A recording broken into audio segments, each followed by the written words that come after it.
All right, good evening, good afternoon. Hello, everyone. Welcome to our 8th town hall. Before we begin, I guess a couple of updates on our situation with phase 1. So congrats on completing week 1 of phase 1. I monitor the Slack channel and I noticed a lot of excitement on both the full stack and design tracks. So it's great to see that. The Moodle, as I put in the announcements, our tech team is aware of the Moodle situation when we upload assignments. So that is being worked on and some updates have been made. So we will be monitoring that, making sure that is taken care of. Again, with Moodle, some participants had the opportunity to bypass Okta completely and just sign straight into Moodle. And so just a heads up that is going to be deactivated. So everyone has to sign in through Okta first in order to access Moodle from there. So at some point this week, if you used that option, just know that you're gonna have to go through Okta and sign in through there. We know there's a time zone issue. Just for, as a heads up, we go by Pacific Standard Time. So any assignments that are due, they're due by midnight of Pacific time. So East Coasters, you get a couple extra hours, but at the very least, it's midnight PST. I know some of the times are displaying a little differently, and that's going to be ironed out as well. So, all right, without any further ado, I would like to introduce our town hall guest. Please remember to ask questions. We're all happy to answer your questions. Danny is excited to also answer questions. So our guest for today is Danny Thompson. Danny went from frying chicken to an amazing career as a software developer. He's an experienced leader with a desire to help others transition into tech. He also runs the largest meetup group of developers in the Memphis area, and he provides resources to those that are learning to code. And as I posted on Slack, you could follow him on LinkedIn, YouTube, Twitter, and Discord. Hi, Danny. Hello, thank you all so much for having me. I'm excited to be here. I don't know, do you want me to start? Do you want to walk into this? I don't know what the expectation is here. So Danny, yeah, you can start. But yeah, if you could start at least with your journey. So some of us may be familiar with it, but maybe some of us are not. And I personally found it as a very inspirational story. So if you can share that with our participants. Yeah, I'm going to kind of walk into this thing. So the first question I have, please, everyone, we're going to be doing a couple exercises tonight. I want you to really kind of be part of this with me, because I think if we can grow together, we can accomplish a lot of things here. So the first thing that I'm going to ask you, please type it in the chat so I have an understanding of where you are in your journey, so I have a better expectation of how I need to gear this conversation with you, right? Because that's the whole point of this. I don't necessarily want to just be talking at you for an hour. I want this to be two ways. My biggest goal right now is for me to hopefully help you take actionable steps to go from A to B. That's the big goal tonight. A to B, that's where we got to go, right? So you're saying beginner, I see complete newbie. My question is, what is the technology that you're learning now or feel comfortable with utilizing on your day-to-day? Because I know we have a big mix, right? So please let me know, type it in the chat what technologies you're currently utilizing. I see Microsoft Excel, I see full stack, I see HTML, CSS.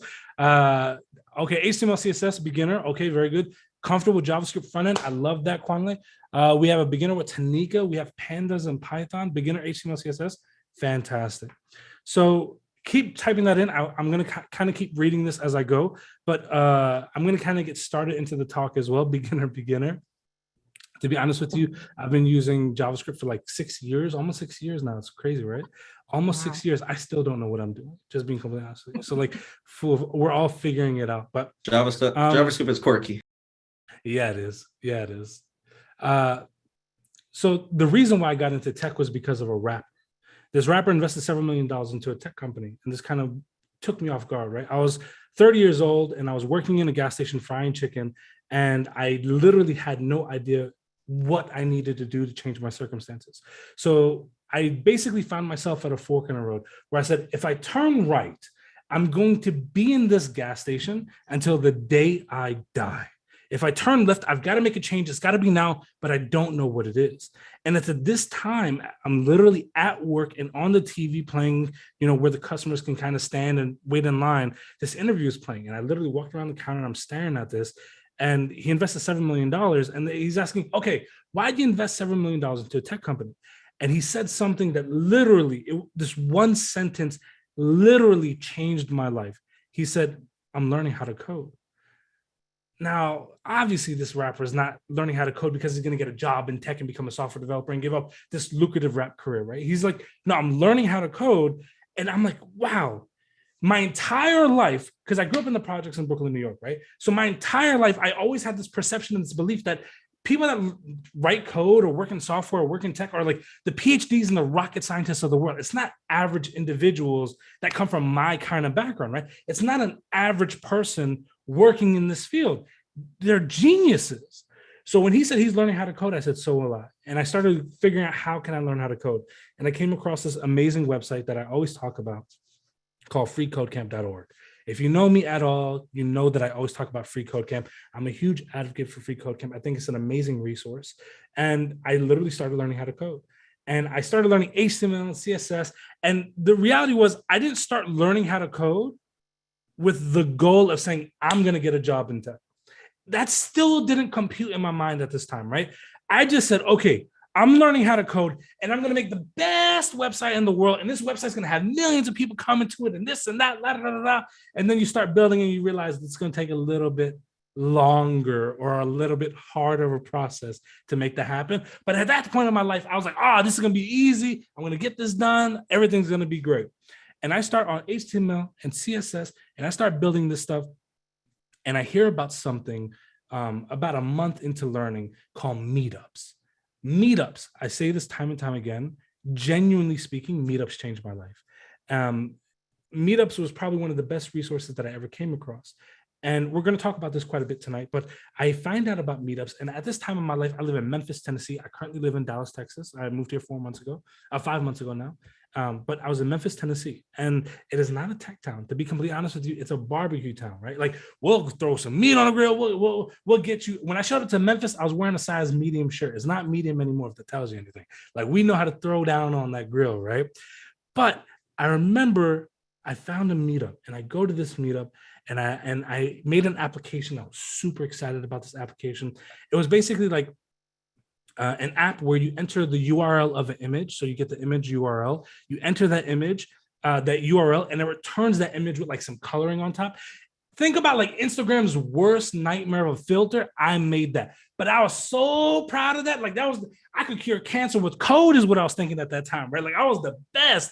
But reality was like, it was the worst possible thing I could have made. I walk into this meetup and I instantly realized that I don't know shit stuff. I don't know anything, okay?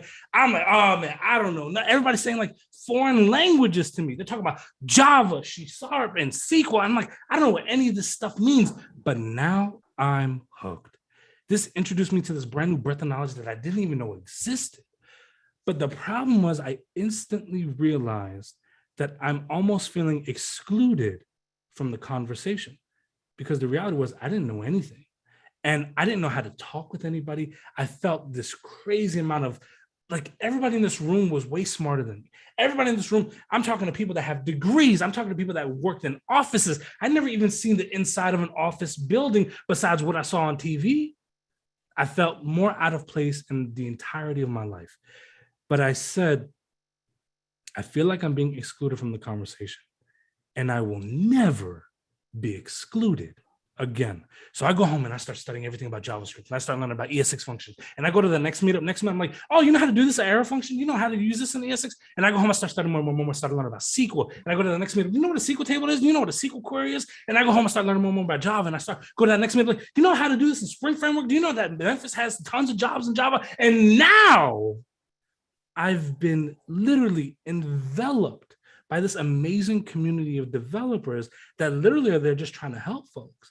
And my own mind and imposter syndrome felt like I was excluded when the reality was they just wanted me to be part of the conversation, any way, shape, or form. And that's probably one of the biggest tickets to changing the entire trajectory of my career. And at these meetups, I asked the one question that everybody asks when they're trying to get their first job in tech.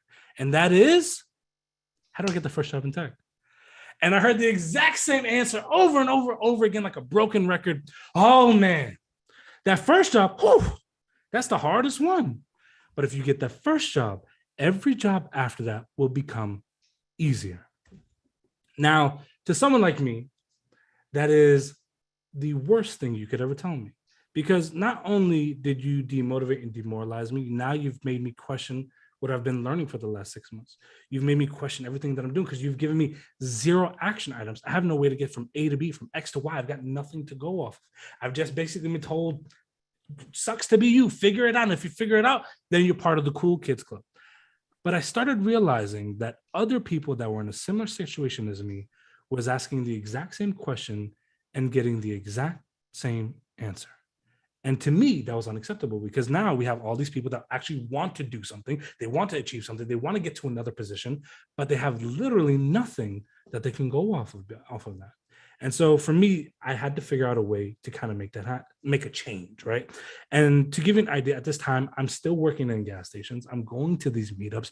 I actually started volunteering at meetups because I was so active. I would go to every single meetup possible because I was soaking up all this information. I was going to meetups with like programs that I made, and I was basically getting like unofficial code reviews. I was like, tear it apart. Tell me I'm stupid. Tell me how I can get smarter. What should I focus on? All this great stuff. And this was like information I could never have gotten any other way. And one of the coolest things about this was the meetup leader started seeing me more and more. And they said, do you want to be part of the group? I was like, I don't work in tech, but they're like, your passion, your ideas, your activeness within the communities, it speaks for itself. You belong here. And so I started volunteering at a lot of these meetups. I started going to a lot of these things, and I started seeing a big gap because all these meetups, it was like the same 5 or 6, 10 people going to the same meetups, having the same conversations. And it was great for me as a beginner, but I said, I see the gap.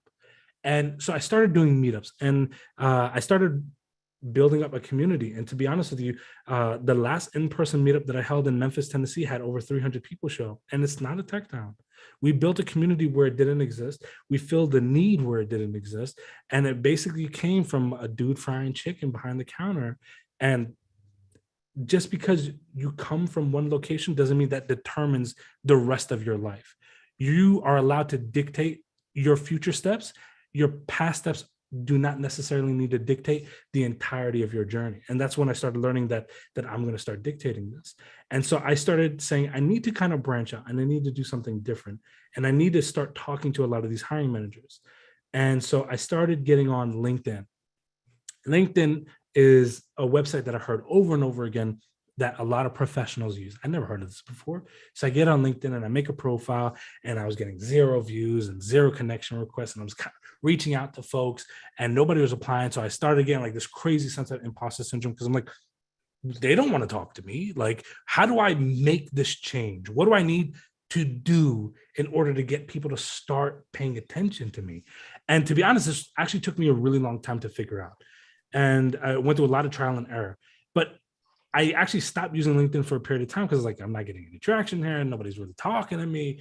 And then I realized one thing. This was like, again, because I think I've said this already once before, but this kind of changed the direction of where I was going. The chances of any of these hiring managers knowing that I exist or walking in my gas station was literally 0 if I didn't start reaching out to them. They wouldn't know that I exist. They wouldn't have a conversation with me. They're not going to walk in this gas station and be like, oh, I work for XYZ company. We need to have you join us. So I said, I need to start making it easier for them to find me. So I started cold calling and cold messaging every recruiter and every hiring manager. In the beginning, they're like, who the hell is this Danny guy? Now they're like, oh, I love Danny. I knew Danny from the beginning. I was one of the first people that talked to Danny when he started getting into tech.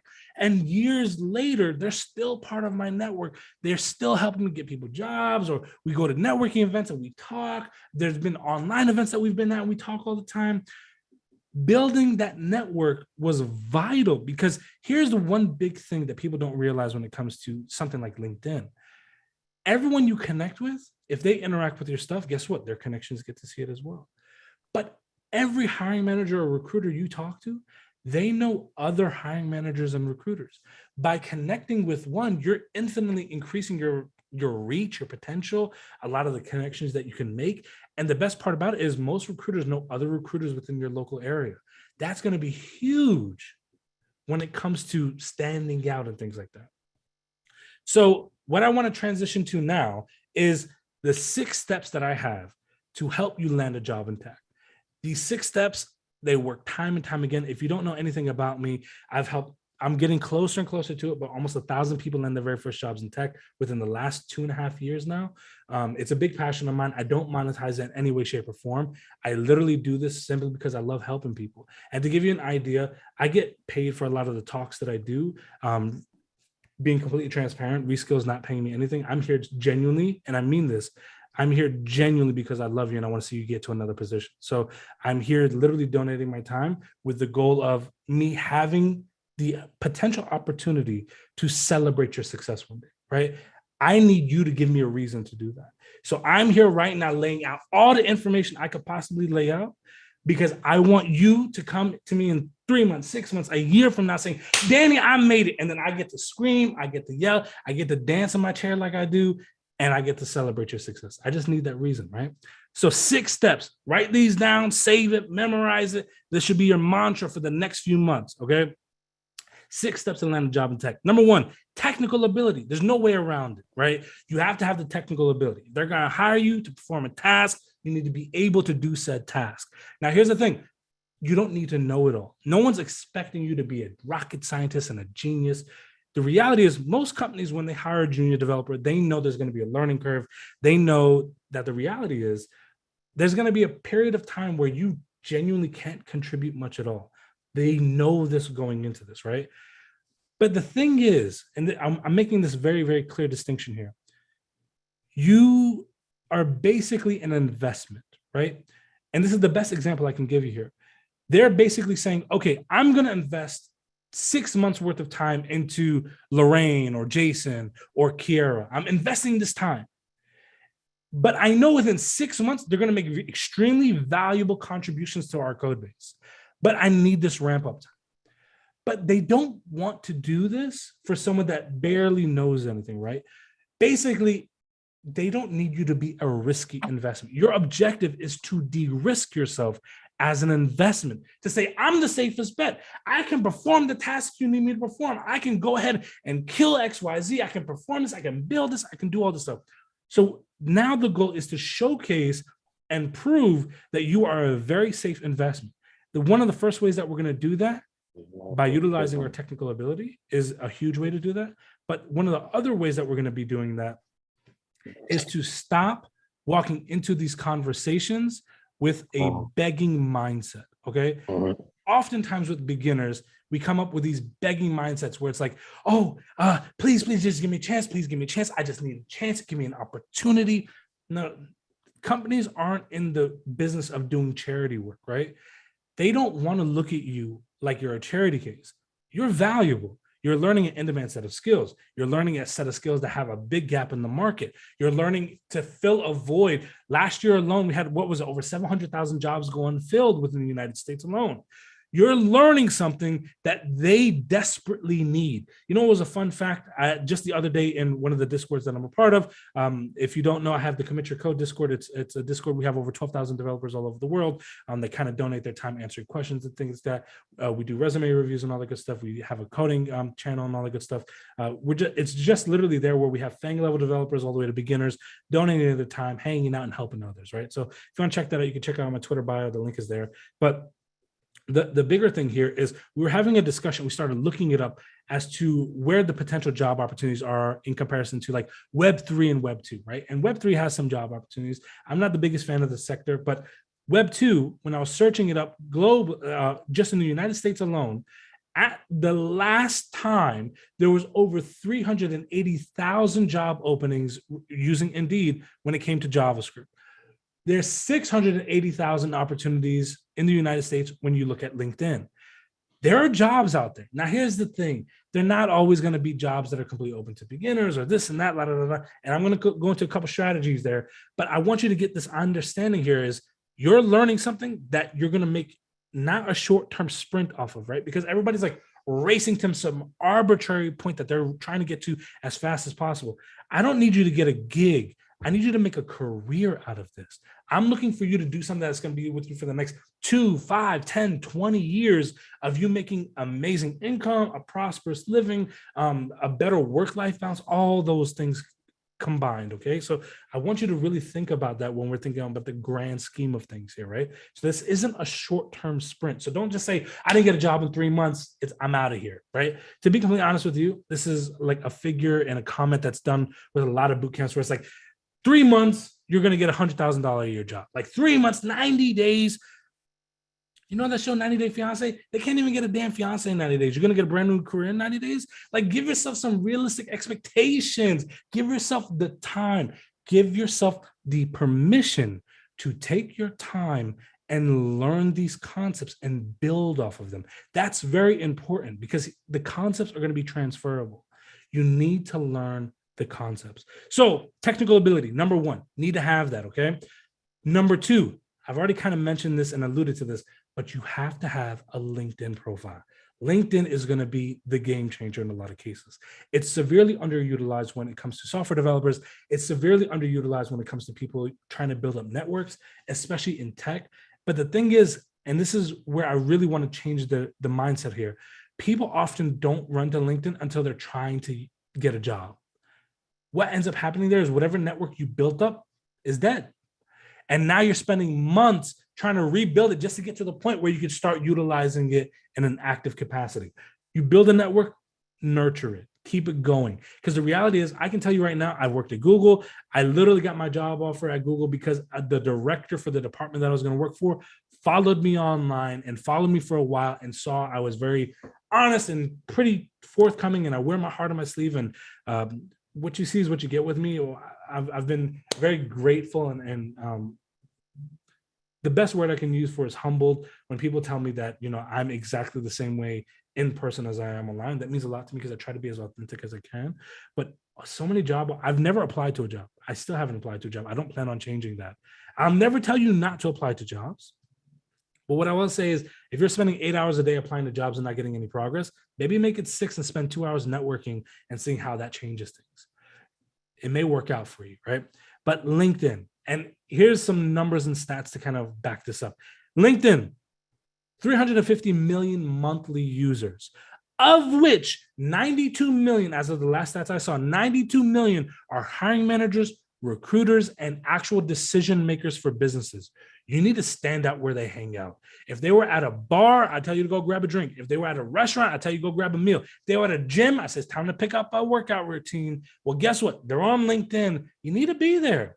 Now, here's one important stat for you.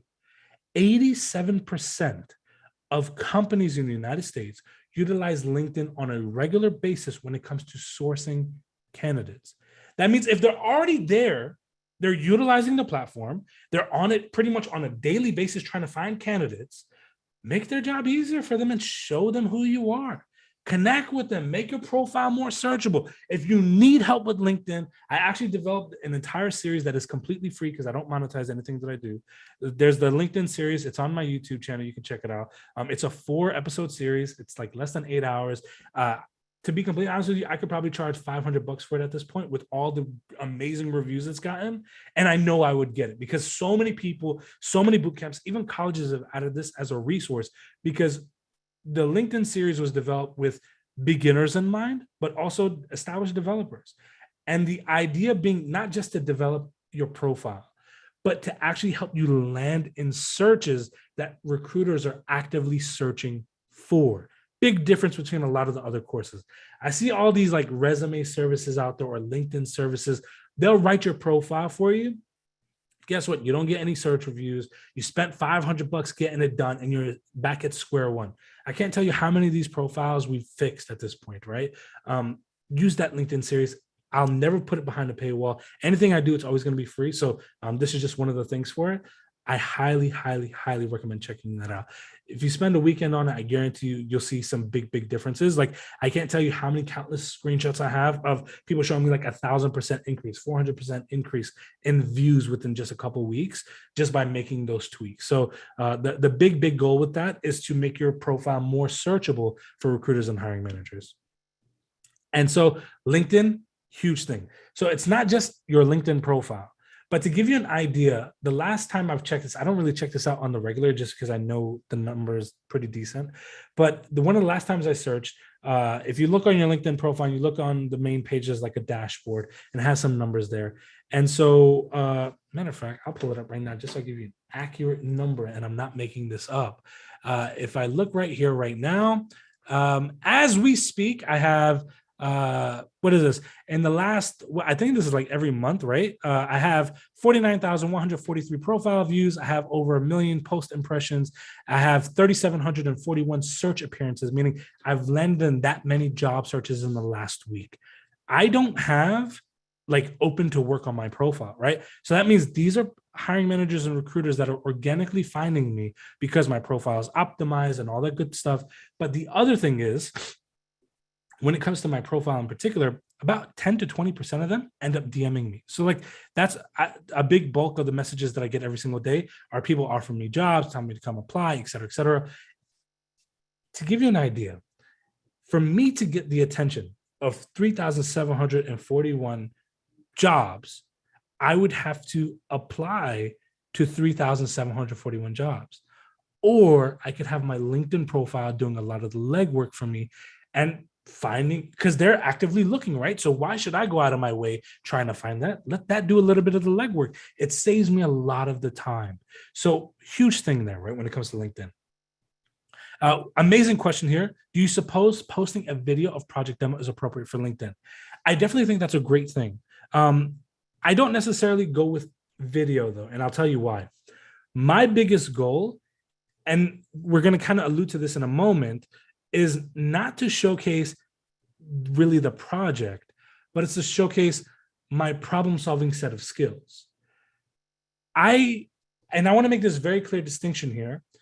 There's no shortage of people to write lines of code in this industry. That's not where the shortage is. Right now, as we speak, we have almost 100 people in this room. Who knows how many people watching the recording? Who knows how many other individuals? There's no shortage of people to write lines of code. There's boot camps literally all over the world at this point, right? The shortage is people using the syntax as a tool to deliver their solution of solving the problem and delivering a solution.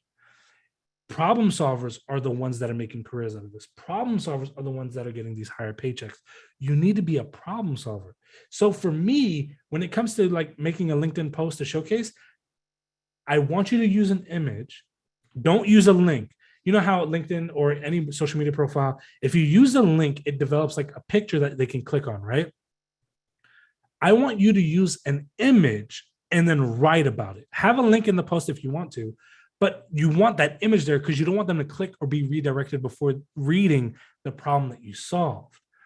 The ultimate goal is, remember, human beings eat with their eyes. Make them hungry, make it beautiful, make it attractive, get them really interested and curious, and then write about, I faced XYZ problem. I delivered ABC solution. It took me X amount of tries, but I was able to really deliver this and solve this problem. Now you're demonstrating something different here. And we're going to kind of dig into this in a little bit more. I'm kind of like racing against time a little bit here, but which is where we're going to roll into after LinkedIn. Step number 3, portfolio site. This is a great question. I'm going to answer this in the Q&A section. Portfolio site. I don't care if you buy a template. I don't care if you pay somebody to make it for you, etc. The portfolio site does not need to be technical, okay? But it does need to look good, aesthetically pleasing, and I'll explain why. Your portfolio site serves 2 purposes. Number 1, it's going to be where you redirect people to see your projects, right? But the average person that lands on that site is not the hiring manager. It's actually the recruiters, HR. They don't know the difference between React and Angular or Java and C#. These are people that their goal isn't to be technical. Their specialty is in people. So I kind of equate them to being bus drivers. They're trying to pick up as many passengers as they can that fit a set of description or requirements and potentially drop them off, because the way they monetize their role is by putting people in seats. They don't make money off of having great conversations with you, right? So the average recruiter that I've spoken to, God knows how many recruiters at this point, but the average recruiter I talk to, they always say they have on average between 300 to 400 conversations a week. So when they start having a conversation with somebody and they're like, oh, this person doesn't have what's required, they don't know anything that we're going to be needing for this role, they don't really waste time with that individual anymore and they move on to the next one. I get it. So I don't ever get upset when I see somebody ghost me that's a recruiter. I just say, okay, we don't match this, let me move on to the next one. But I always try to leave one specific line with them where it's like, hey, you're looking for XYZ. I don't think I match that, but I match ABC. Here's my resume, save it if you have something that comes up with it. Or maybe in a month from now, you get another role that matches that, I'll be the perfect fit for it. So I ended up getting a lot of those people to my network that come later on down the road, maybe 3 months, 6 months, a year, whatever it may be, with job opportunities, right? So that's number one. We need that portfolio site to look aesthetic, because the person landing on that website isn't technical. So on a subliminal level, if they come to the site, they're like, this actually looks good. This person probably knows what they're doing. Let me pass on their resume, their LinkedIn profile, and their portfolio site to the hiring manager, right? The other thing is your portfolio site, whether you realize it or not, is a funnel, okay? We want to control where they land, okay? And the reason why I'm explaining this, if you just give your GitHub link, we all, including me, have repos on our GitHub, which aren't the best, right? Like maybe it's unfinished, maybe it's some random idea, maybe it's a project we abandoned, whatever it may be. I don't want the first impression for the hiring manager to be, I landed on this repo, Danny doesn't know what the hell they're doing, let me leave out of here. But if I guide them to my strongest work first, I can now say, hey, this is my best project. This is like the highest of my technical abilities right here. They can then say, okay, I see where Danny is. So now as they go through the rest of my GitHub, they're like, this project is not their best, but I could see what Danny could do with this, or maybe they left it, or maybe it's a work in progress. They at least have a barometer to say, okay, I know where Danny's skill set is. I see these other things. Maybe there's a reason why it's not there yet. And I could talk about that in an interview. That funnel, very crucial. That's where step number 4 comes in, right? 4, yeah. Portfolio items or your projects. Now, I don't necessarily care about the quantity of projects. What I do care about is the quality of those projects. You shouldn't, I think there are certain projects you utilize to learn concepts, to apply them, and to grow with. And there are certain projects that you use to talk about in an interview. Prime example, a to-do list application. It's an amazing project to learn off of. You're learning CRUD applications, create, read, update, delete. I would never use that as an application to walk into an interview with saying, I'm hireable because of this. They're going to look at you saying you're nowhere near ready to be hired on our team. Now, I'll give you an example of some projects that you can utilize. I've taught at a couple of boot camps. I'm a huge advocate for free education. One of the ones that I taught at was a program called LaunchGo, which is a great program as well. And one of my students actually worked at a burger restaurant, and he was kind of complaining, Danny, my back's killing me. And I was like, why is it killing you? He's like, we had all this product go expired in the burger restaurant, and so I had to like chuck it into this dumpster. And he's like, skinny little dude, right? Awesome. Like, he just got out of high school, just started his first year of college. And I said, you don't even realize it, but that is your project. He's like, what are you talking about? I said, what if you made a project that on delivery days, when the product comes in, you log in the deliveries and the products and their expiration date. Several days before it expires, it creates an alert to remind everyone, hey, make sure you're using this because in a couple of days it's about to go expired, right? You're now helping reduce the amount of expired product that's going out. You're helping increase the bottom line of the business because now we're getting rid of wasted product. And you're actually building a product that has real world experience to you. You're solving a problem that you're faced with. Think about it. How long do you think my student, his name was Zach, how long do you think Zach could talk about this in an interview? He knows everything about it. The ins and the outs, the ups and the downs, the business requirements required. It's a problem he solved. It doesn't matter. Your project doesn't need to cure cancer with code, but your project needs to solve something that you can talk about. One example is one of my first projects that I ever made that I actually used to get into a lot of jobs. I used the government API, and I was basically searching for a house at the time, and I couldn't find out which houses were like there was a special USDA loan where it's like a 0% interest. And I said, what if I had a project that used Java on the back end, Angular on the front end, SQL tables, and basically I was computing information to basically say, based on population density, we could determine whether an area was rural or urban. So that means it lets me know if it qualifies for that 0% loan based on rural areas or urban areas. Guess what? That was a project people loved hearing about. I'm using a third-party API that's from the government. I'm able to sift through all this data, doing business calculation of the back end, displaying on the front end. You can create a project out of anything. And here's the thing, it doesn't matter if it's already been built. What matters is, are you putting your spin on it? Are you talking about your problem that's being solved, et cetera, et cetera? Step number 5, networking. Networking is huge. Got to network, okay? Go to meetups. Huge advocate for meetups. Go to meetups. Go to meetup.com, search what meetups in your area. Go on LinkedIn, find out what groups are having events in your area and things like that. Highly recommend it. The more active you are at meetups, guess what? You're meeting other developers that are interested in whatever it is that you're doing, whether they're beginners, experts, industry level individuals, whatever it may be. But in a year from now, they're going to be in a completely different position. It'd be great to know them. It could be the referral into a company that you possibly need, whatever it may be, right? Got to network. Networking, I think a lot of people build up what networking is. Networking doesn't have to be, I built a PowerPoint presentation on why you and I need to have a conversation. That's not going to be the case, right? Networking is, oh, you like React? I like React too. Tell me about it. Oh, I built this project in React. Now you're talking with people in React. If you're going to a React meetup, guess what? I guarantee you someone's going to like React.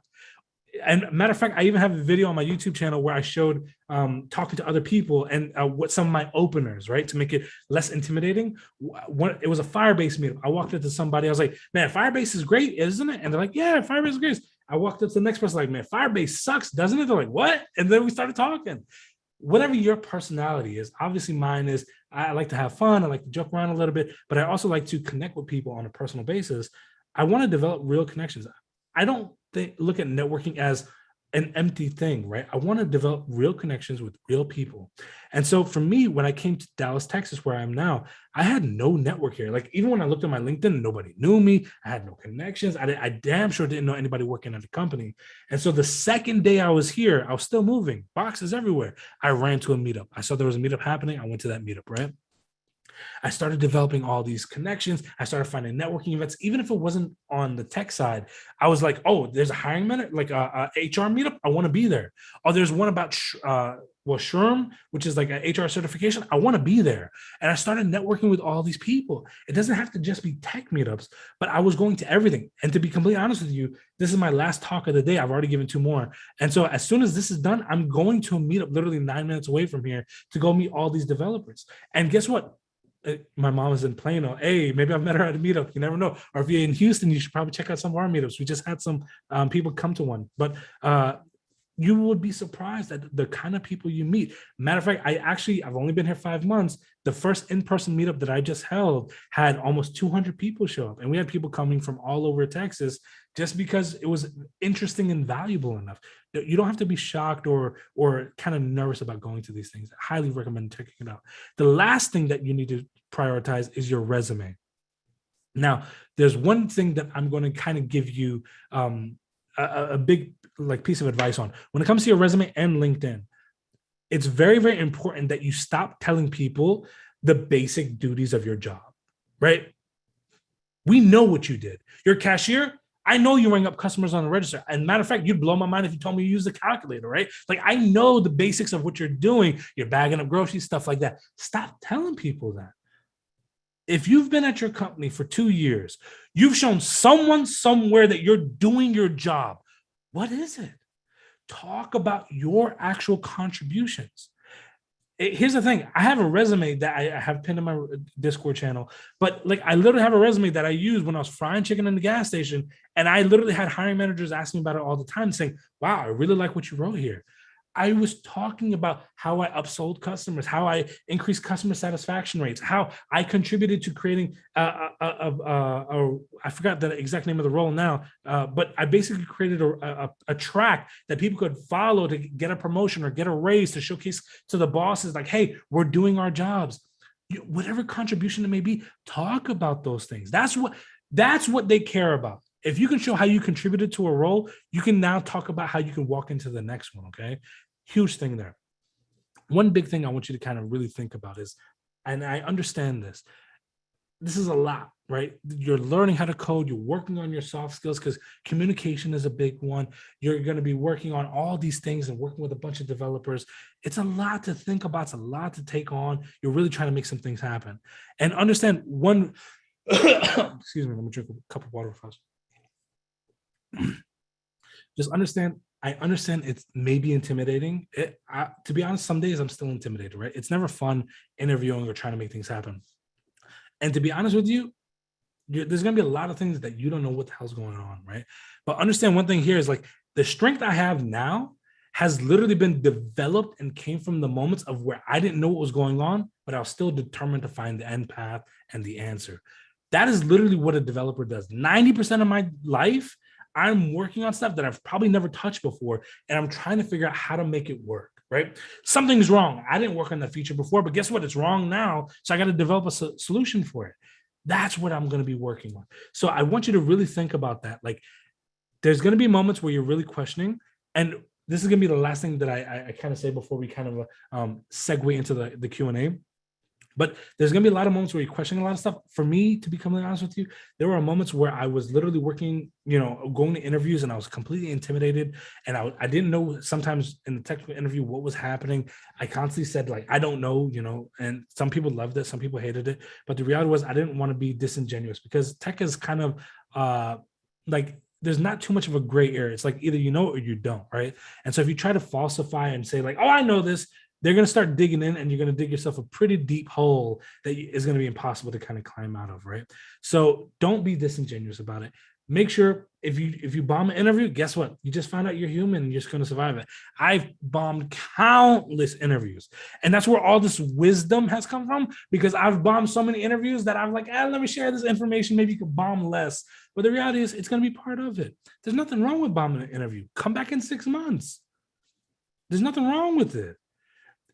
My biggest hope for you to take away from this is that you will be shocked at how amazing you are, but don't be hard upon yourself. I think one big thing here, please, I know we're so go. We're focused on everywhere that we're going that we sometimes forget to pause for a second and look at where we are and where we've come from.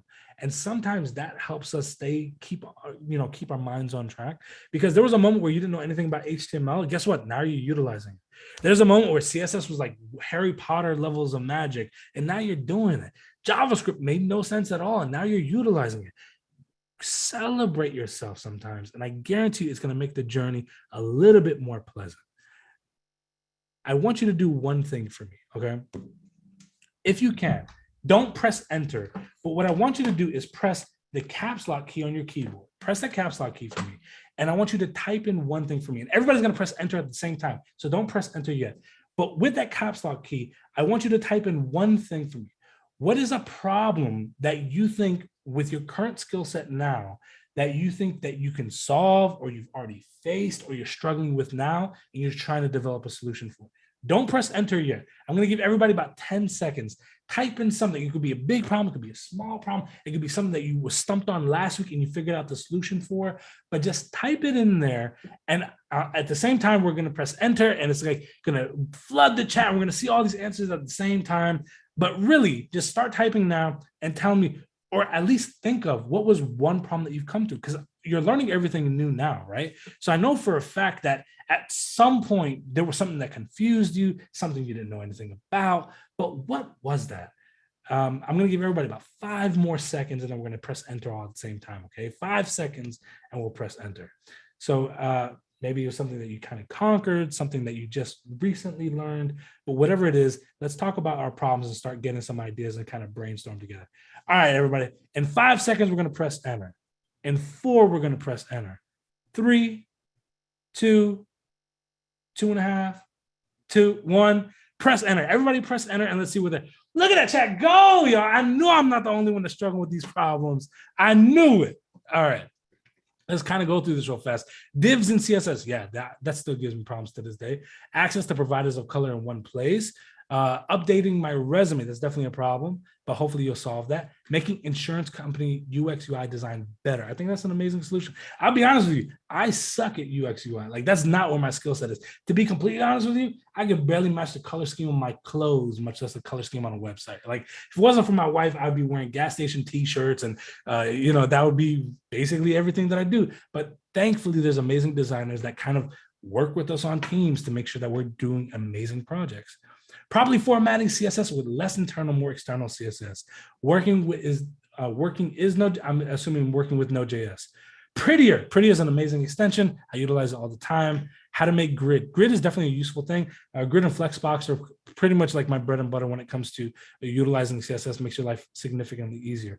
Quick way to see all insulin pump models available in the USA. I think that's an amazing problem.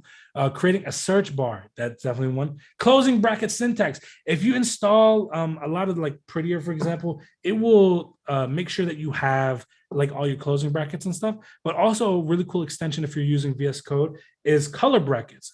And what I use that for is sometimes it'll match the colors of your brackets. So if you're missing one, it's really easy to see where you're making that disconnection. Web designing, yeah.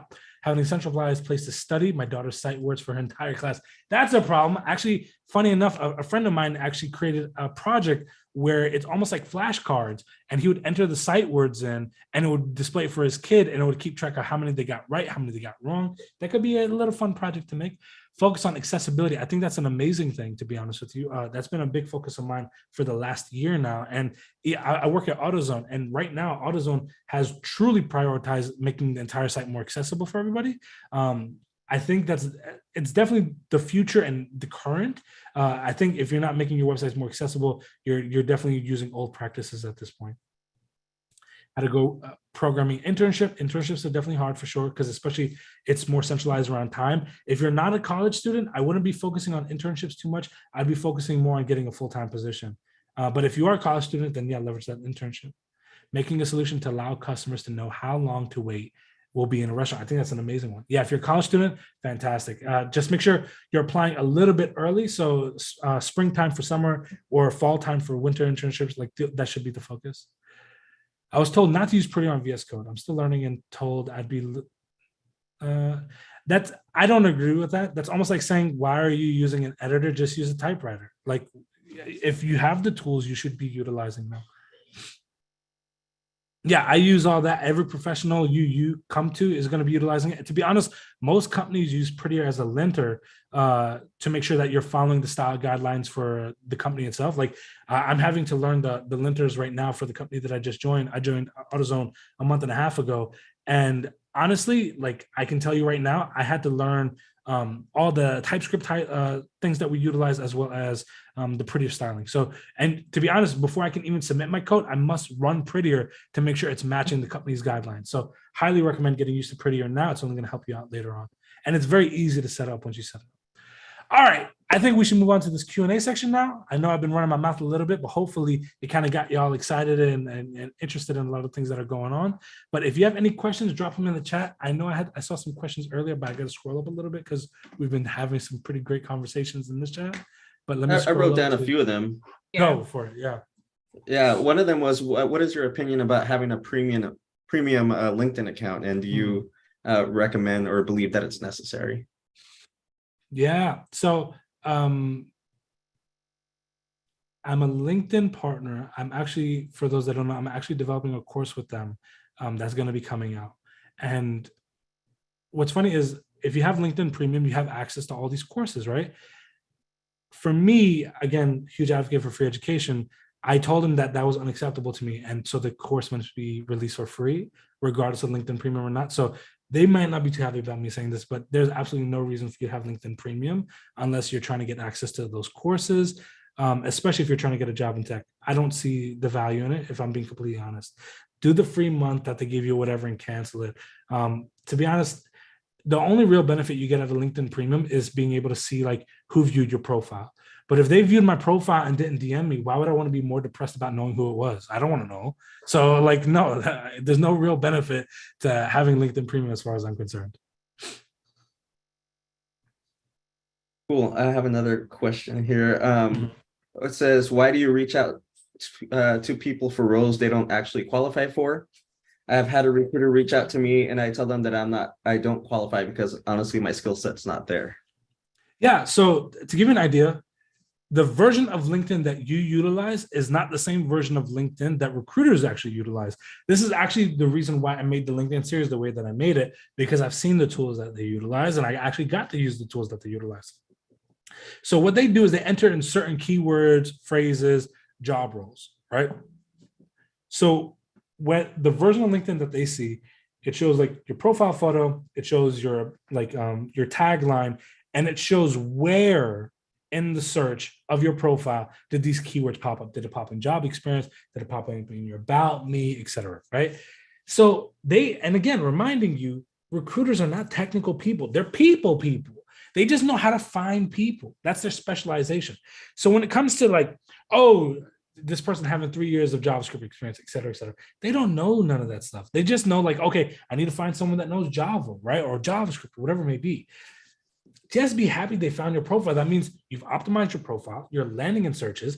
And kind of what I said earlier, I would be saying, hey, I don't actually match this role, but thank you so much for reaching out to me. Here's my resume anyway. And I think I would match more roles that are suited for ABC. If something like that comes across your desk, or if you know a hiring manager hiring for that, please keep me in mind. Otherwise, I'd love to keep this line of communication open and maybe circle back with you in a month or two from now. Boom. It doesn't have to be a negative experience, because I remember even having a conversation with somebody, this is like 6 months ago, where they were like so tilted at the fact that these recruiters were reaching out. And I said, why? Add them to your network. What about in 2 years from now, if you need a role and they've got an amazing high paying role for you? Why would you want to sever that off to a bad experience, to them saying, I remember talking with Danny. He was a complete something. I was trying to find a nice word to censor that with, but you can fill in the blanks with your imagination. I wouldn't want to sever that. So instead, I keep it pleasant. Guess what?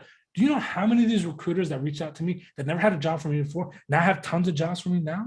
When I was leaving Google, do you know how many of them came to me and literally I just sent them a message and they went to work? Why do I need to sever that? I want to utilize that and leverage that for my own strengths and experience. So please don't think of it as a bad thing. It's part of it, right? Just leverage them and make them find you the great opportunities that you know you deserve. Amazing. Here's another one. How did you prep for interviews? I need to prep for DSA. Yeah, so DSA sucks. Just being real about it. It's never fun. I can tell you the resources that I utilize. There's an amazing Colt Steele course called that's all about data structures and algorithms, and it's based on JavaScript. So if you're learning JavaScript, that's definitely going to be a fantastic resource as far as I'm concerned. I'll be honest with you. I ended up after learning the JavaScript portion, I pivoted my learning. So to give you an idea, I started with HTML, CSS, and JavaScript. From JavaScript, I went to Python because I listened to some influencers online and they're like, oh, Python's the best. And to be honest, to a certain degree, Python definitely is like the #1 language in America, but you need to look at all the industries it's utilizing. Talking about data science, you're talking about all these math positions and statistic positions. So it's not just development as a whole. And so when I started learning Python, I started realizing there are 0 Python jobs in Memphis. And so then from Python, I had to repivot and I went to Java. And the reason why I went to Java was I actually did something different. I started researching my local market to see where the opportunities were. And when I did that, I started seeing all these Java positions. And to be honest with you, I saw more C# positions. And I'll answer that question as well, because I think that's a great question. But I saw all these C# positions, but I started seeing more junior positions for Java. And I said, that's where I'm going to put all my eggs in the basket, because even though there's less positions as a whole for Java, I saw more opportunities where I could potentially at least have conversations with as for Java. So I went to Java, and then I realized I need something to pair with it on the front end, and I completely forgot JavaScript at the point. So I had to go back and learn JavaScript. And I started using Java for all the interviews that I went for data structure and algorithm. They let you choose whatever language it is. And so I used Java because I felt more comfortable with that, but you can utilize whatever you want. Another great resource is Cracking the Coding Interview. I think everybody that's in tech has this book probably at this point, but it's a fantastic resource as well. The other thing is honestly utilizing resources like Code, Katas, Leak Code is a great one as well. HackerRank is okay. I know a lot of companies utilize HackerRank and Leak Code, but I feel like Leak Code is the better platform as far as I'm concerned. I think everybody has their preference, but that's probably going to be what you end up utilizing. Cool. There's definitely some more questions that I wrote down that I caught here. When should I start applying for roles? The boot camp ends in May. Yeah. So for me, I think if you've set up the 6 items that I've listed out, you should start applying. But here's the thing. You need to make sure that when you start applying and you start networking and all this good stuff, and it's cool to network now, but you need to make sure when you start talking to people seriously about trying to get that role, you have already started putting things in place that de-risk yourself. And if you, for right now, I know for a lot of people, they said that they only know HTML, CSS. That's not going to be enough to have you marketable as a software developer. It might be different for UI, UX, but for a software developer, it's not going to be enough. Unfortunately, this market has gotten a lot more competitive. You need to have a lot more skills if you're going to be, and a lot more tools under your belt to be marketable in this industry as a whole. So just make sure you have those tools under your belt to really talk about and hold yourself in a technical conversation. Then, yeah, I'll go wild and apply. So There- this is a, sorry, this is a two-parter here. They want to know, should a new developer aim for FANG role or work their way up? And in addition, why did you leave Google? Yeah. So I actually, you know, what's funny is I was asked this question so many times that I actually made a video on it, and I thought like Yeah, a I few saw people that. would look at it. I didn't think it was gonna be a big deal, and next thing I know, like a lot of people viewed it. I was like, wow, that many people were really interested why I left. But the reality was this: when I joined Google, I never had aspirations for FANG. If I'm going to be completely honest with you, and I'll tell you why. In like February of 2019, I actually spoke at Google, and I remember when I was there, I was like completely blind. I was taking pictures next to the logos and this door, and I was super excited. And after giving the talk and talking to all these developers, I went to the side and I got to hang out with some developers. And then I learned one fact that completely blew my mind. And I learned this fact isn't just actually like stuck with Google. And the reality is, the average lifespan of a Google developer is 2.8 years. The average lifespan of a Amazon developer is actually 2.1 years. The average lifespan of someone at Microsoft is about 2.6. Basically, it's all like right under 3 years. And I was like, what do you, why is this happening? Y'all have reached the mountaintop, the dream of dreams that we all have. Why are you leaving? And I realized that we've all romanticized FANG in such a way because we see this as such an amazing place that once they get there, they realize maybe it's not all it's cracked up to be, or maybe it's not as amazing as what it sounded to be. Because at the end of the day, a job is a job, right? Like you're going to do tasks, they're going to give you work. And one thing that I also say is when you work at FANG level companies, the quality of that work has to be that much higher, right? Like you're not in there to get it wrong, like you need to get it right. For me, going to FANG, my goal has always been, I just want to help folks, right? Like that's my passion in life, to be completely honest with you. I love helping people. And so Google actually made like a kind of unique and special role for me. They really wanted me to join the company, which is amazing to have that kind of appreciation and love. And they kind of created like a different role for me. And I really loved the role that it came, because actually the first time they came to me, I turned it down. And the second time they came to me, the role was so great. I was like, I got to do this, right? It was a mix between writing code and like helping communities all over the world. And I was like, I love that, with heavy emphasis on North America. And I was like, I love that. Like that's right up my alley. So it was like a hybrid dev role. And I was actually part of going to, I never wrote a line of Android code a day in my life until joining Google.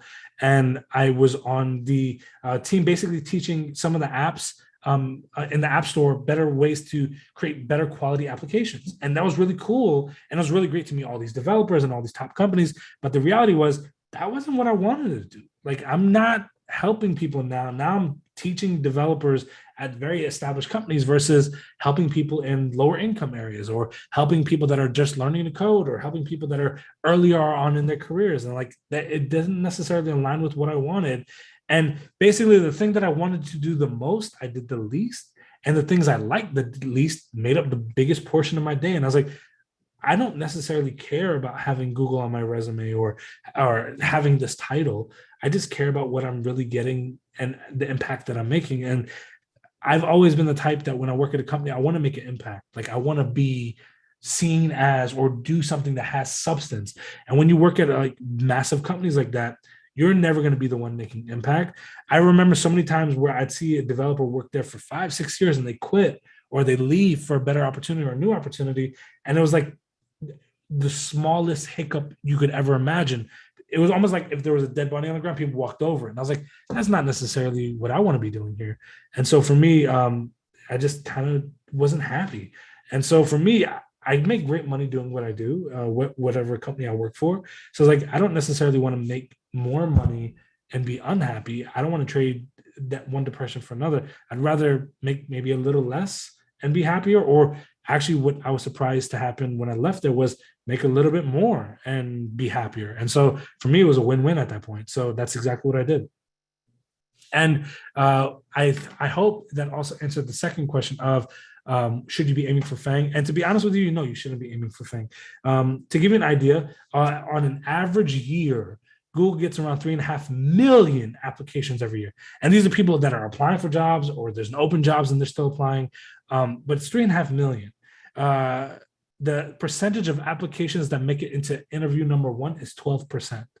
So it's like 300,000 people, right? So the likelihood of you getting in there, and to give you an idea, Google's entry-level position isn't an L1.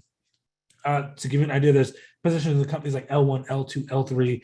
L1 is like what your brand new junior developer would be. L2 is like a more advanced junior developer. L3 is like a mid-level developer. And it's different between companies, and every company has their own roles, but that's like a bare minimum idea. And so Google doesn't start out with juniors. They start out with mid-level devs. Now they have programs for like internships, et cetera. But the reality is, if you're going into Google, you're going in as a mid-level developer. So it's really, really hard to get that as your first job. Like I'm not going to say it's impossible, nothing's impossible, but the effort and time that you're going to put in trying to get a FANG level company would be better spent on getting a more local opportunity first. Like, it's cool that you want to work at FANG. I'll never say don't work at FANG or don't aspire for it. Yeah, it's a dream for a lot of us, right? But just remember that there are great paid opportunities in your local market. And Jimmy's insurance company down the street has problems that they want to solve, and they got great sized paychecks with your name that could be on it.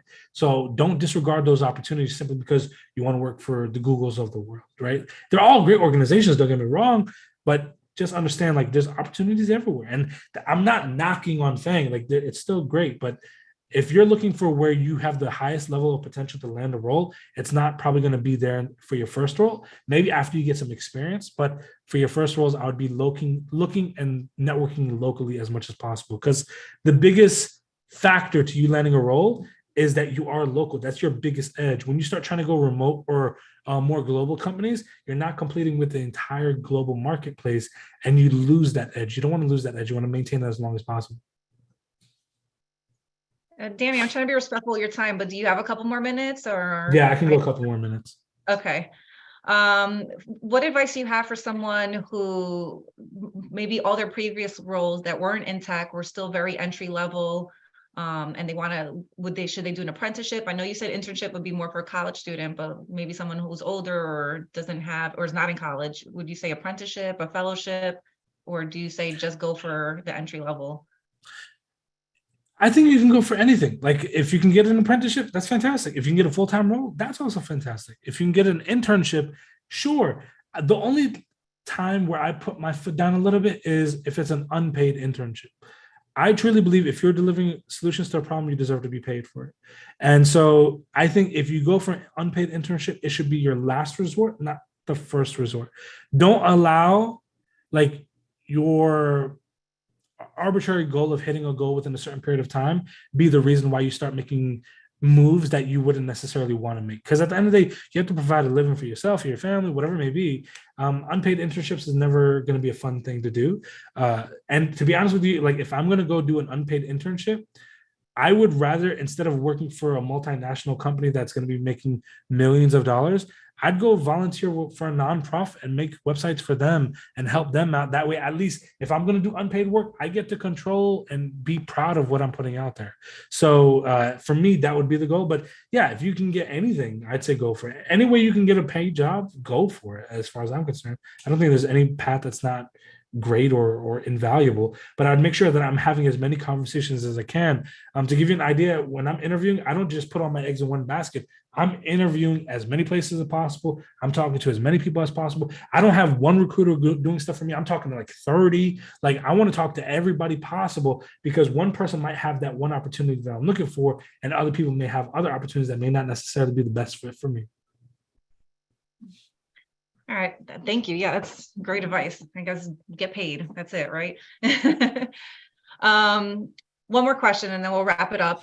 Someone says they see a lot of junior roles in Europe.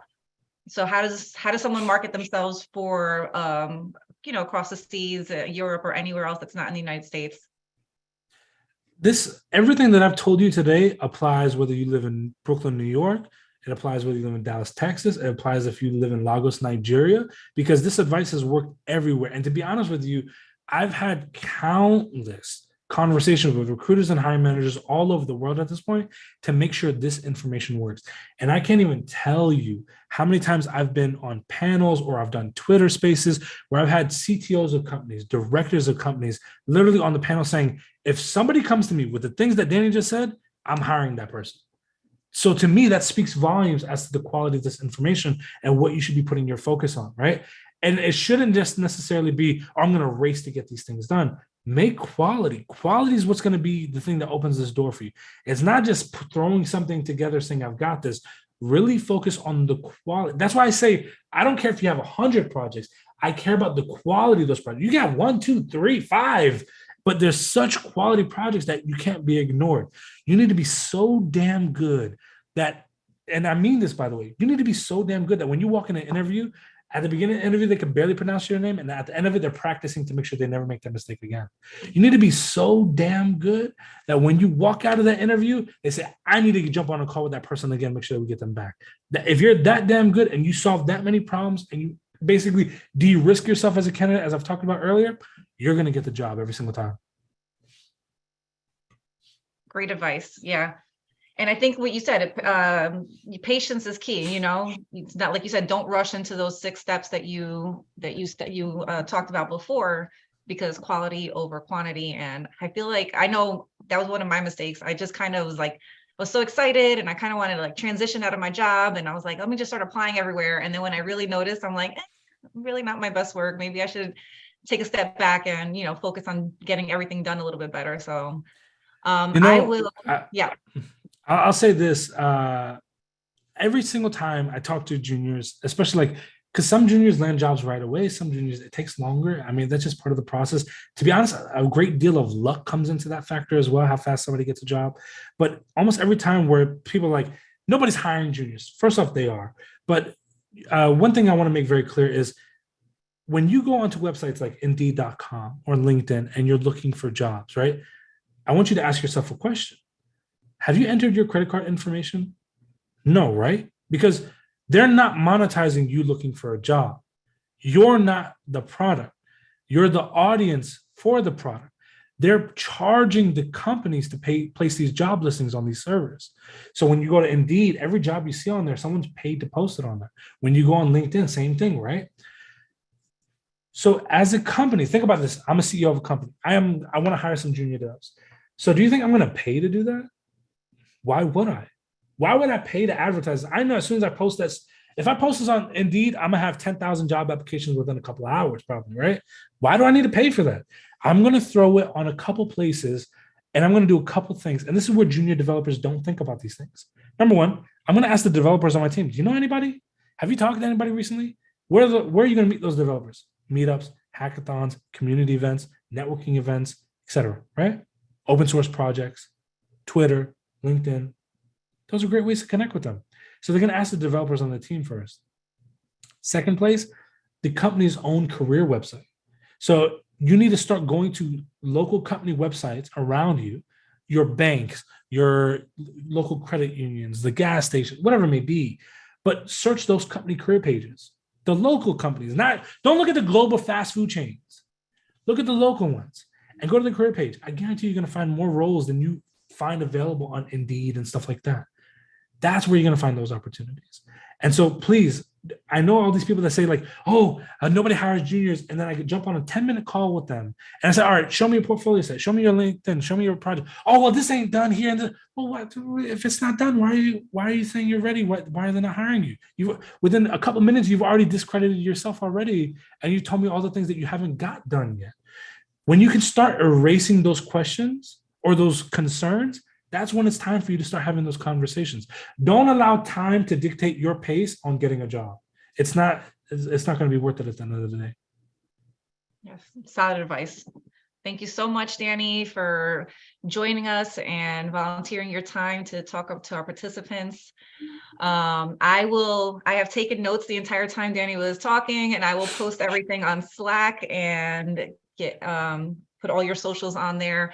There were some questions about LinkedIn, but I really do recommend. I sat and watched, like Danny said, for like on a weekend, I just put on, it's 4 episodes.